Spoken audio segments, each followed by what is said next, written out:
Hey guys, Jamie here from Energy Therapy. That's for those of you who don't know me, that's my company name and the website that I run, energytherapy.biz. So today I want to talk to you about vibration, energy, frequency, those words. Your body is basically a living matrix of energy and information, and it's constantly drawing in energy from the field of consciousness.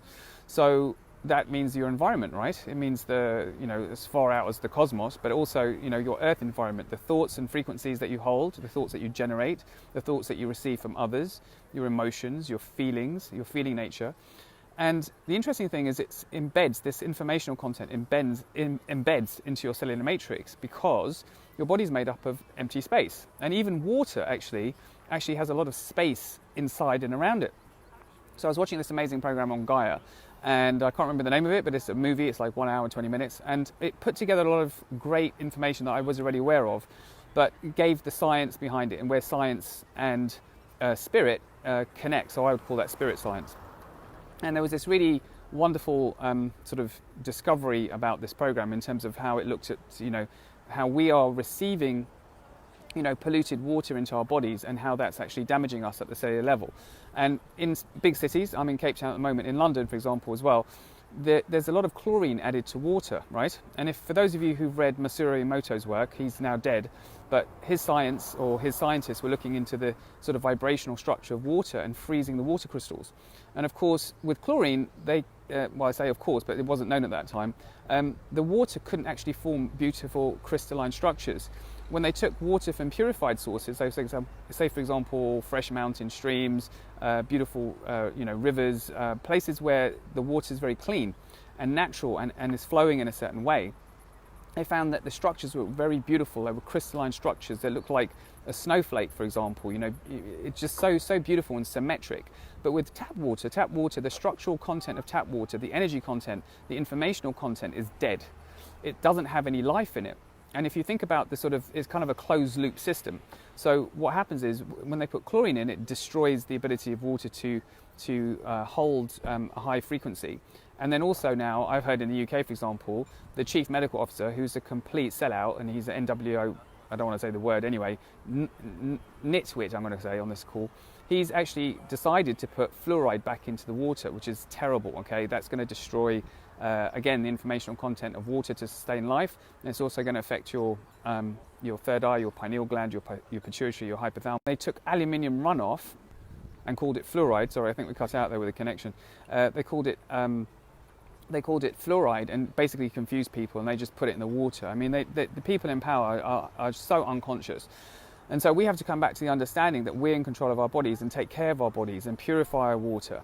But the most important thing I want to leave you with today is the sort of the idea of structured water. What is it that makes water living? And there was one part in this movie on Gaia where they went to at the top of this big mountain with an indigenous tribe, and they had beautiful water there, really, really high-powered water. And I say that because they took somebody who was drinking tap water and measured the energy field, the biofield, and they saw that it had spikes and cracks, and it looked really weak. And this person, was just drinking regular water, right? And then these indigenous tribes, they had basically not much, okay, and certainly not as good access to food, but they had this beautiful water. And so from a human consciousness standpoint, they were quite elevated in consciousness. They were thriving. And the scientists actually measured the difference in frequency between, in potential, between the tap water or the dead water and then this living water. And it was incredible to me because they said it wasn't 10 times, it wasn't 20 times, it wasn't 100 times as powerful. It was 40,000 times as powerful as this dead water, as this, in basically tap water. So, it's really interesting to me that people are drinking this dead water and not even aware of how it's impacting them. So I wanted to put that out there and remind you that it's important to purify your water. If you can get it from, obviously, living streams. I get my water from mountain streams here in Cape Town. I'm quite lucky. But if you don't, you need to find a way to not only remove the harmful content, you need to actually be able to purify your water, and there are different ways of doing that, crystal energies, prayer, but you have to learn how to manage your own vibrational frequencies first. You have to know how to do this stuff. And it's getting more and more important because, you know, the more you can do this, the more your internal structures of your body are going to thrive. And it's so fascinating because the science really does show this, and there are scientists who are speaking out, but of course none of this stuff ever reaches people who watch, you know, mainstream stuff, because there's no interest in keeping you healthy, right? So that's the whole thing.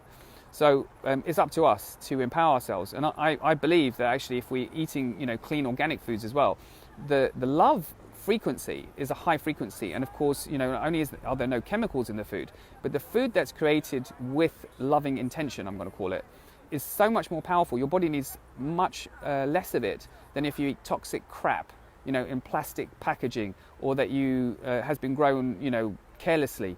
It has no love in it. This is so important because you qualitatively, if you are spending a lot of time doing meditation and you know, purifying yourself by eating living foods, you know, raw foods, living foods. I'm talking about raw fruits and vegetables, for example, but high quality ones. Your body starts to self-purify. It starts to become more awake at the cellular level, and your entire body is actually where your mind resides. It's not just the brain. You know, a lot of times people just think, you know, it's just this area here where the brain is. It's not. It's your entire nervous system, it's your endocrine system, all systems are interconnected, it's your digestive system, they're all communicating. Each cell of the body is conscious and alive. So what's really important is to get back in touch with that vital understanding of health, what creates health, what sustains health, what creates the internal strength and resilience of your body. And I'll tell you now that the powers that be, they either are intentionally harming us, or they are just so unconscious that, you know, and most people live on the surface of their beings, right? They just live at the surface awareness, and so all their habits that they've inherited, their social paradigms, what they've been taught, it is just repeated, you know, ad nauseum, month after month, year after year, until there's a tipping point. So every crisis actually drives consciousness. So if you have a very dark episode in your life, and you've got cancer, you've got some sort of critical injury, you start to ask questions, how can I wake up? Now, if you don't have somebody abusing you, which is what's happening right now in the world, we've got these people in power who are abusing us and preventing us from finding solutions. So every time there is a solution, they tell you it doesn't work because they have no interest in keeping you healthy, right? But every time you find a solution that works, in terms of, you know, the most powerful antioxidants, in terms of structured water, clean water, living water, in terms of meditation, in terms of partial fasting, you know, do you have the keys to consciousness to transform your life and to stay well in this crazy, chaotic, and pretty much narcissistic world, and where people are self-abusing? You know, the reason we have this level of abuse from government is because people self-abuse, and people are just so willing to give away their power. But, you know, this time is a time of awakening, so it's time to take our power back, guys. So I'll leave you with those thoughts. I'll leave a link for my services for those of you who want to work with me and discover more about how to really engage on that energetic level and start to work really consciously with their bodies and minds and their spirit, because spirit is the one doing the work, the internal consciousness, non-conceptual mind. Okay, so that's really important. You know, you can't think your way out of this. Thought is okay. I mean, it's part of the intellect, part of the ego mechanism, but actually there's a deeper intelligence within you that naturally will guide your thoughts, guide your actions, and bring you to a much more harmonious way of being. So yeah, there you go. A few thoughts from me. God bless, and have a beautiful